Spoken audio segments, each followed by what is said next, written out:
Welcome to the Women in Transport podcast. I'm your host, Shireen Ali Khan, and this is season 2, where we are covering everything intersectionality. We're looking at the layers that make us who we are. We're looking at privilege, looking at oppression, and really what makes us human.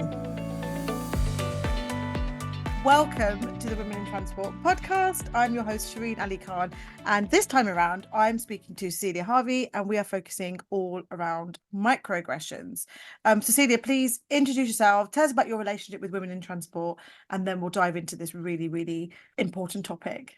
Well, hello, everyone, and thank you for having me, Shireen. So I'm Cecilia Harvey. I own a equity, diversity and inclusion consultancy called Cultural Nexus Limited, because I believe in connecting people through difference. And I'd like to see myself as a bit of a bridge in terms of doing so. And I believe differences are absolutely crucial to healthy societies, workplaces, schools, educational settings. And actually this topic of microaggressions is, one that really close to my heart, having been on the receiving end, like I'm sure that many people who are of a minority group have. And I think it's an important way of sharing knowledge with other people and encouraging people to talk about it and to explore the topic if they're not aware of it. I believe you're one of our mentors as well in the advanced program. Is that correct? Yes, it is indeed. And I absolutely love it. It's really, I think, important because I think in a mentorship journey, the mentor, even if it's not specifically called reverse mentoring, a mentor always learns as well from their mentee. I find it really, really enriching. But I think it's also, something that I owe, the next generation, the future generation, in terms of just amplifying the possibilities that they might not see in front of them, and also giving them courage to be a role model and use their expertise in terms of their personal brand, in terms of highlighting their skills and pushing for equity. I love that. I love that sense of, you mentioned about bridge building and you mentioned about that kind of mutual education. And we've, of course, had you guest on our lead program. And so that idea of kind of working with those that are maybe progressing, but also with our peers and just really providing those opportunities for storytelling and just bringing together all of our voices. It's a real pleasure to have you join us today. So microaggressions, it's one of those topics where I feel like there's a whole piece around language and there's all these terms which are not necessarily new, but you're either kind of in the know or you're not in the know. Or when you hear the term microaggression, similarly to psychological safety, I feel like if you know, and if you don't, it's a bit like, what is this? What are people talking about? So please, I want to cut through some of this and really go to the nitty gritty of it. What are microaggressions in the first place? How do they show up? What are these things? So microaggressions are sort of typically we would define them as subtle, unintentional comments or actions. And I'm going to just quickly stop there to mention that they can be physical and spoken and written. Let's not forget that language is a communication tool, but it also happens not just linguistically. So it's not It just happens verbal, it happens other ways as well. absolutely, absolutely. But usually when we're talking about microaggressions, they are unintentional. So they're not meant to harm or cause offence, but nonetheless, they do very often convey sort of negativity or prejudice or stereotyping in their delivery. So, whilst I think, and I'm sure we'll come back to this, but whilst I think it's important to mention that intent is a huge piece here. And in fact, most people will, when they hear of microaggressions or talk about them, they'll think that because they're unintentional, they might not harm or cause harm because it was well-meaning or the intent wasn't a negative one, but actually the impact of words and actions can really be substantial. So not micro at all. Tell me more about this. So when people say, "Oh, I didn't mean it," one of the things that I always say is that our impact is never mitigated by our intent, because I feel like people hide behind, "Well, I didn't mean it. I didn't mean to say that." Or when people use the term banter. What are your thoughts around that? Well, I was just joking. I didn't mean that. You're sensitive. It was just banter. What are your thoughts around that? So we're coming back to the intention. So even if the intent was well-meaning, the harm can still be caused. So when someone says, "Oh, I didn't mean it," "Oh, you're being sensitive," well, that's a whole bigger kettle of fish. They're sort of saying to someone, "Oh, you're being a bit too sensitive." But certainly when people say, "Oh, well, it was just banter, I was just joking," that may well be the case. In fact, in 99.9% of the cases, it's Yes, absolutely. However, it doesn't mean that it was perceived in that way. Yeah. So we mustn't forget that there are layers and lenses of culture, of lived experience, of language, and these all cause filters and barriers. So even if I say something in a certain way, and the intent is good, it doesn't mean that it's necessarily heard and received in that manner. Mm, So really, the microaggression is very much defined on how the person perceives it rather than the intent around mm. what is said, if you see what I mean. I love that idea around just our own responsibility around the impact that we have on other people and owning that. I find that with microaggressions and just the descriptions that you've given there, they can almost lead into gaslighting, which is I didn't mean it, therefore you're putting that guilt on the other person. Well, how you Absolutely. perceived it is down to you. And it's that whole idea of like, I'm sorry if you took it this way, as opposed to me Yes. being sorry for my actions. I Yeah. remember being in an environment where the person would regularly say, oh, I've gone fishing, and if I'd kind of given into the bait, therefore it was on me because that person had gone fishing, and it was just an environment where it's almost accepted that there will be some kind of passive aggressive, some kind of microaggressions as a normal function. I think when I have conversations like this, it reminds me of how dysfunctional those environments actually were because you're right, it is about the impact that we have on other people and how we make them feel. So I really like what you said there about our own personal responsibilities there. Yeah, I mean, Um, we're accountable, aren't we? We need to hold ourselves accountable. And when someone has mentioned to us or someone has picked us up on something that could have caused offense, there's two sides, isn't there? So someone wasn't talking to themselves; they were talking to someone else, and therefore there's two. There's the receiving end, but there's also the speaking end or the behavioural end. Yeah. So I think it's really important that we hold ourselves to account as to what was said, how it was said, understanding why it was misunderstood and misinterpreted, and using that knowledge. And knowledge is something so fantastic. It's a springboard for everything. If we gain that knowledge and we hold that knowledge, we're not going to trip up in the same way next time.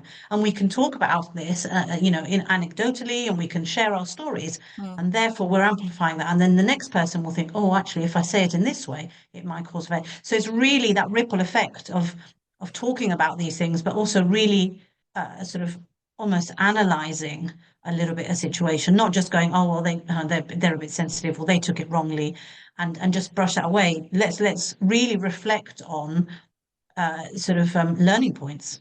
I really like what you said there around actually holding knowledge because I find that if we have these conversations, there has to be progress and has to be movement.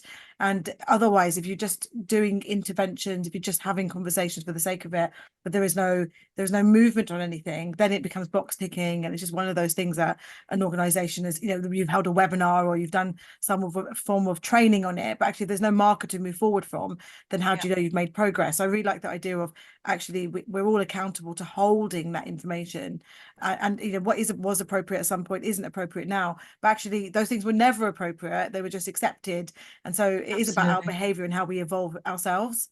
Yeah, absolutely. And again, I tend to say to people that, this is very much an introspective exercise as well. It's about self-awareness. It's not about finger pointing. And Mm. it's not about telling people off or, slapping someone's wrist. It's very much looking at our behaviors, our way of expressing ourselves, our language. Is it, and again, even if it's not intentional, and again, let's add those layers of culture, of values, of beliefs. It's different everywhere. And I think if we want to keep that connection, and you'll probably hear me saying that word a lot because I'm pro connecting people and talking about differences and being curious about difference. And that means respecting it. Mm. And that means learning from our mistakes and doing better. Tell me more about that idea of doing better, about learning from our mistakes and that leaning into curiosity. I want to hear more about that. Yes. So I mean, I working in the sort of DEI space, I think it's all about being curious. And I often say respectful curiosity is never a bad thing. So if you don't know about something, a topic, if you don't understand pronouns, if your generation was one where all this new terminology wasn't present, If you are respectful in asking, in informing yourself, educating yourself, again, it's about you, and my grandmother, my nonna, always used to say to me, Cecilia, the only day that you should stop learning is the day you die. We should constantly be in or I would wish that everybody is in a constant state of, I want to do better. I want to learn. I don't want to really close the door and go, hey, that's great. I know it all. I've got everything. So I think that respectful curiosity into other people's lived experience, situations, challenges, racial experiences, ethnic backgrounds, whatever that may be, if we are curious about things and learn, we will then also be able to pivot, really effectively in our interactions with people who are different to us. We'll have gained that knowledge. And again, we mentioned it earlier, but keeping that knowledge and storing it and making sure that we challenge ourselves to do better. Knowledge is something that will help you learn and grow. And so there is the what next. And the what next is, let's put it into practice. Let's see how that translates. I've learned something. I made a mistake. What am I going to do about it? Mm. And I think if you're curious and you lean into that, and also lean into criticism, or being pulled up about something, that's absolutely fine. If someone speaks up against you and says, do you know that when you mentioned this or said this or used this word, it could cause offense, lean into it. Don't take it personally. They are also trying to, keep connections and conversations going, and they're trying to support you in giving you a piece of, a golden nugget of information that you can then use not to fall into that same pitfall. So on that piece of education, if you have been on the receiving end of a microaggression, how would you recommend people call it out? So I think instinctively we do want to call it out. We want to show that it's a comment that's aggravated us. And that's instinctive and that's your gut feeling. However, that severs connection, that erects barriers, and the communication is just stifled. There is a very clever and effective, easy, I think, or well, depends, but could be easy compared to what people think. It takes no investment financially. It's just effort from a personal point of view to call it in. And calling it in means saying to someone, "Oh, sorry, can you just repeat that? Did I hear you? Did I understand you correctly?" Or very often, psychologists have proven that if we hear something said back to us, very often it can sound different to how we meant to say it. Hmm. So again, give people the opportunity to, especially if you feel that the comment has been unintentionally made or the behavior has been displayed to you unintentionally, then I would, strongly suggest to take a step back and allow that person or give that person the opportunity to step back and say, oh my goodness, no, I can understand how you might have heard this, but that's not what I meant. And then the connection isn't lost. And then you can talk about perspective. You can talk about why someone misinterpreted it and why someone thought that they weren't being, didn't cause a microaggression. And then you learn something about another person. And that helps you navigate relationships with anyone around you. We live in societies which are so connected and so fast paced. And I think that is actually one of the sort of pace at which we have to communicate and live and be online and switch from one call to the next. And the next day is in the office and then it's hybrid and then it's this. Causes us to sort of not reflect as much in our language and in our behaviors towards others, I think. Mm. And so sometimes setting yourself also a bit of a slower pace and taking the time to understand what that person was trying to say and also take time to have that conversation. If someone says something that has offended you, explain why. One of the things that I find with microaggressions is that you often can't put a name to it because it is a behavior or it's body language or something like that. And you can't necessarily label it. So when you're in that space and you're not quite sure or you're feeling a bit small or a bit intimidated by it, how can you call it out? What space do we have for allies of calling it out where the burden isn't just on you? What is the role of other people in those environments who pick it up, who notice, who believe you, who are willing to hear you? What can we do to be allies for each other? Absolutely. And I think what you've described there, very often it's this happens in, hierarchical organizations or when there's a power play, when you might also be junior and the person who's done the microaggression towards you, it can, as you say, it can make you feel, uncomfortable and small.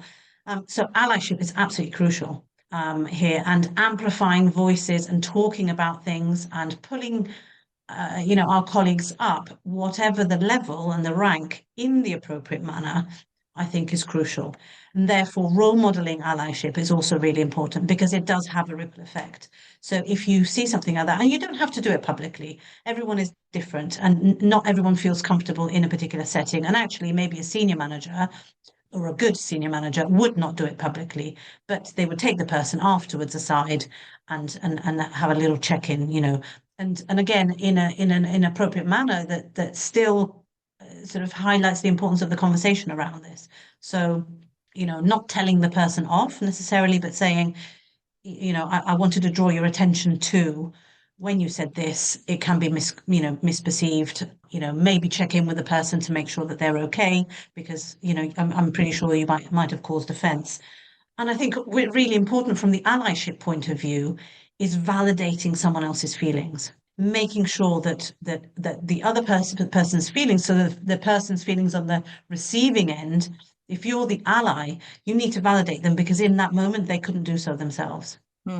Absolutely. And you're right. The role that we have when we see these things taking place for other people, I think it then goes back to what we're saying in that wider sense of being accountable for the impact that we have on people. And that inaction is still an impact that we're having on people. And so being an ally is so crucial. If you see something, you're right, you don't have to call it up in that moment. You can call it up privately, and there are ways to do it. But I think there has to be a conversation where we're all looking after each other. We're all, being allies for one another. And that sounds like a really tangible way that you've just described there. I think So also, if I can just add, I think sometimes it can be advisable, depending also on the cultural setting, but it can also be advisable not to sort of be the ally necessarily publicly. Because, and you might have come across conversations of people saying, well, I don't want a white savior, or I don't want a knight in shining armor to save me because that also can belittle. If someone doesn't feel that in that moment they can speak up, they don't necessarily want someone to, stand up and shout at the person publicly. So I think actually, and it depends what type of manager or what type of person the ally is, but I think very often that can also be perceived wrongly. So I think it's navigating these things is not easy. Don't get me wrong. I don't think interactions with people who are different to us, who have different challenges, lived experiences, have suffered, maybe different types of abuse, racially or because of another sort of belonging to another minority group. But I think it's really important that when, allyship again isn't about making that public, display. Allyship can also be in the background. Allyship is also, role modeling things and behaviors. So I think to your point, and again, it needs to be done in the appropriate way because we want these pieces of learning to then be amplified and for people to then be able to connect with other people better. Yeah, I love that. I love that sense of just maintaining connection, and there's different ways that we can do this from what I'm hearing, from what you're saying.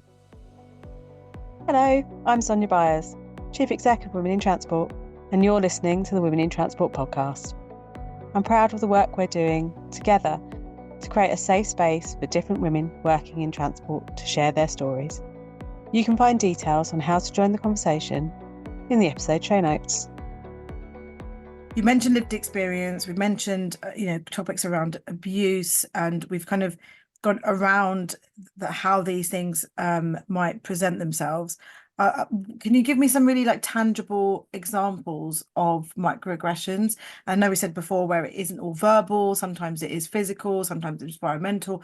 Just how does it show up for people who might not necessarily know how to pick it up? Yes, I mean, there's obviously the overt way, which is usually the verbal way, but sometimes they are less noticeable, or they're things that we don't think are microaggressions. So an environmental setting for a particular group, for example, could be a microaggression. So always, for example, making a Friday meetup in a pub.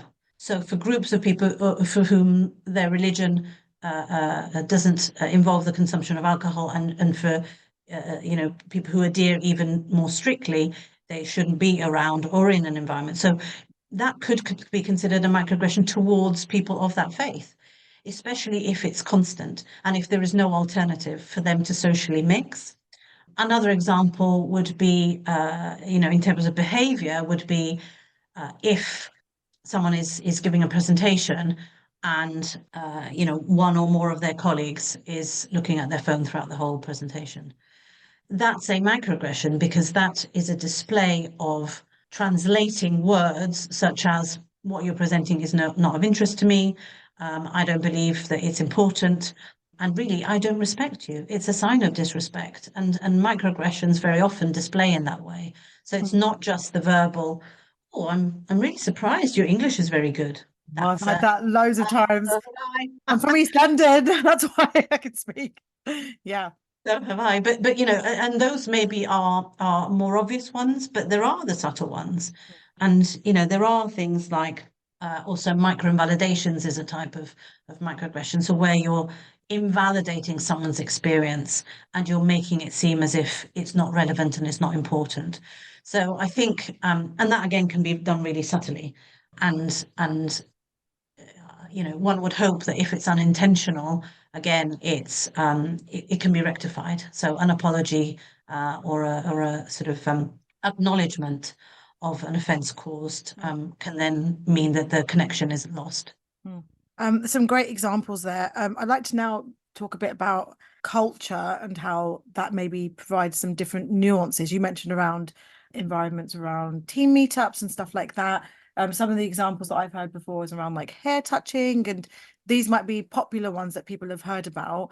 What are some other, and maybe we'll pick up on those examples, but what are some other more culturally specific microaggressions? Yes, I mean, where do you start? Because culture is such a big umbrella term, isn't it? Yes. It's values, it's beliefs, it's religion, and a lot of the time, most of the cultural aspects we don't see. So I think it becomes even trickier to navigate microaggressions because a lot of cultural elements are not immediately visible. But I would say certainly in cultures, for example, where, I don't know, looking at someone, in the eyes is considered actually a sign of disrespect. Yeah, so being culturally aware of some of those nuances and for example, saying to someone or accusing someone of never contributing. Well, in some cultures, unless you are asked by name specifically, for example, Shireen, can you tell me what you think? It's not considered appropriate. So I think being aware of culture, being aware of power dynamics, being aware of work preferences, and I think also touching is a big thing. Physical, a spatial space is a really big thing. And a lot of cultures do not appreciate being physically in physical proximity, let alone being touched. And the hair one absolutely, is a typical one, I think, especially for ethnic minorities, maybe of African descent or whose people have a fascination. Maybe my daughter gets that quite a lot. However, it's not for everyone. And doing something rather than, well, again, I think it's tricky because even asking permission is a little bit odd because if you wouldn't to someone else, why would you to that person? What do you tell your daughter if she gets that quite a lot? What do you tell her? Well, I don't need to really tell her anything to be honest, because she's quite feisty, but she will always say, I don't appreciate that. And also it's not a novelty. Those type of behaviors are sort of like almost like the old fascination of social anthropologists going into a tribe. It's not that. And I think, someone's identity, someone's body, someone's physical being is for them and them only, unless they, state otherwise. I'm half Italian, and certainly in the Italian, culture, absolutely, you go up to someone, even people that you don't know, you might kiss them, you might shake their hand, etc., etc. There's a lot of sort of slapping on your shoulder and tapping and things like that, but that is part of that culture, which doesn't necessarily mean that if you are comfortable with elements of your culture, that everyone else will be, or that they understand it. Things, especially physical things, can very often be misinterpreted and and can cause even feelings of feeling scared. If your culture is very respectful of people's space, of your personal space, and suddenly you have someone who is invading your space and is touching you, it Yeah. might make them feel incredibly unsafe. So I think there's all those elements to take into account. And again, navigating culture isn't necessarily easy, but I think the more we educate ourselves, learn from others, expose ourselves to difference, make conscious efforts to be curious about difference and learn about that, because it will certainly allow you to make less faux pas than if you didn't have that knowledge. That's excellent. And you started touching upon this, but where can people go to educate themselves? Like we said about exposing ourselves to other lived experiences and other stories. If you're somebody who doesn't necessarily know where to go to get that information, what do you do? That's a really good question. My instinctive response would be Google, And actually, to because add to that, what responsibility do workplaces have? Because that's where most people will congregate. So you as the individual and you as an employer, where is that collective responsibility to exposing ourselves to different situations and people and cultures, etc.? yeah, I think from from an individual point of view, the resources are there. You just need to have the will, and the take accountability for finding those things out. But certainly from an employer's point of view, from creating psychologically safe spaces, making space for these conversations, any topic, D&I topic, is crucial. Pushing through the discomfort, because some topics are very delicate, very personal. Identity is incredibly sacrosanct to every individual. And again, just being part of a minority doesn't mean that your experience is the same as everyone else's just because you're in that minority group. So, you and I are both females of color, but it doesn't mean that just because we are put into that box that Yeah. our experiences are exactly the same. So I think highlighting that, and I know you talk a lot about intersectionality, but that is another way of understanding just how many layers and intricacies there are in someone's identity. But from an employer's point of view, do not only hold things as lunch and learns, because that says it's not important, it's a Yeah. translation. Make spaces, push back on this rhetoric currently around D&I efforts are nonsense, and all of this, because actually the future of your organization relies on your biggest asset, and that is your people. And if you don't value and respect your people, and if they don't know how they contribute and that their contribution is valid regardless of their background, social economic status, or anything like that, you will be on a losing streak. No, maybe not tomorrow, maybe not in 2 years, but for sure, as a business, and the newer generations especially, are intolerant of any form of wrongdoing and discrimination in this sense. So I think from an employer's point of view, make those spaces. It's easy. Put a library on your intranet page of resources, links, videos, YouTube clips, TEDx talks. I mean, the info is there. Yeah. And certainly if you're part of an ERG, an employee resource group, again, make sure that those pages are easily accessible and they're findable, in your organization. Don't allow things to just be an afterthought. After 10 clicks, you get to the place. No, they need to be prominent. They need to be visible. And certainly to use elements in the sort of D&I calendar, for example, to amplify the importance of these conversations. I love that. Again, really tangible things that employers steps that they can take to make this information accessible, but also to make it part of their culture, that this is just how we do things. And you're quite right in saying that different generations have different narratives and different levels of what people find acceptable.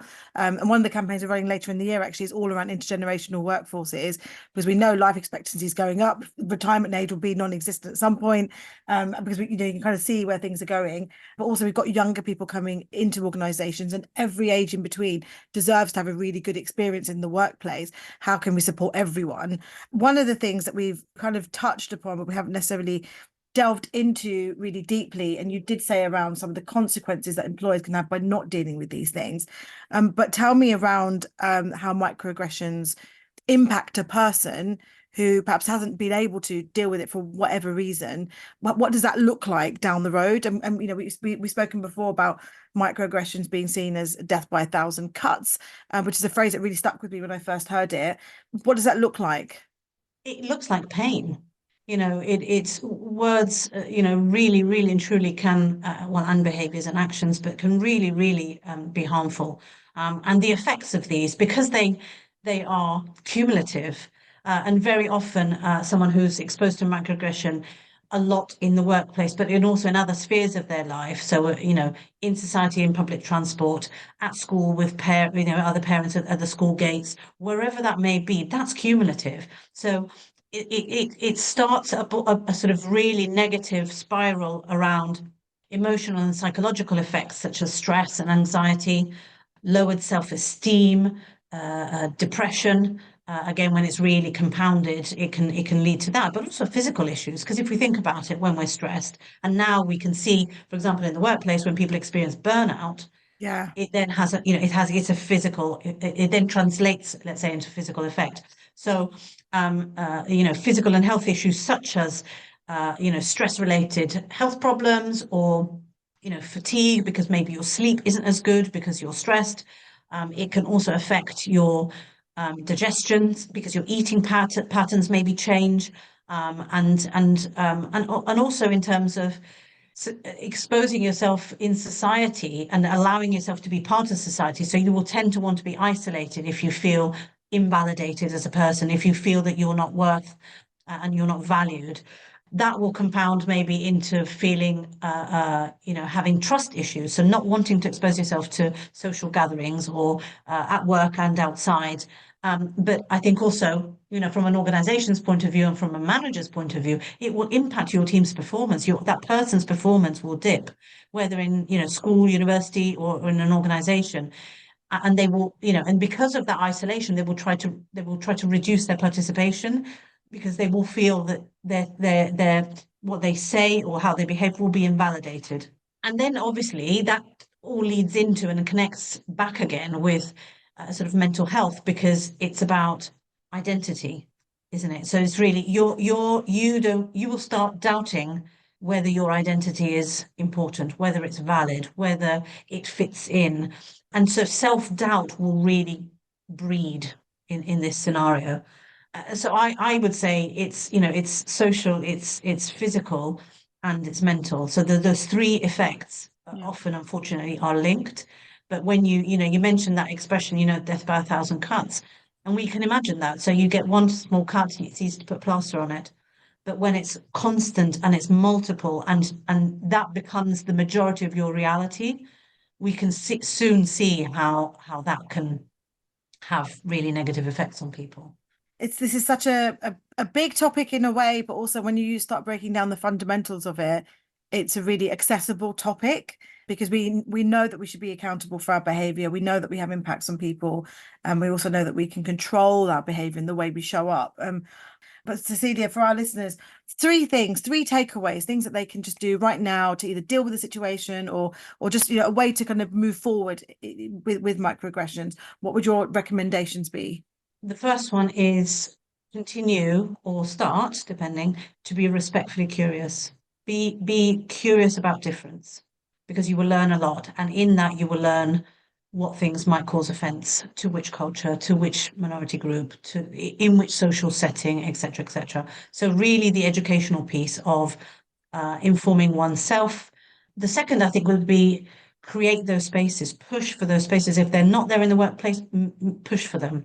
There will be other people in your organization who also want that. So the sharing of knowledge. So I'd say gain knowledge, number one, share knowledge, number two, and three, I would say be an ally, be a good ally, and find other allies to role model behaviors that we feel are important, but also align them to your organization's culture, actually touch on, cultural company culture, values and beliefs. It's no point in having it as a beautiful strapline on your website if then people don't live it.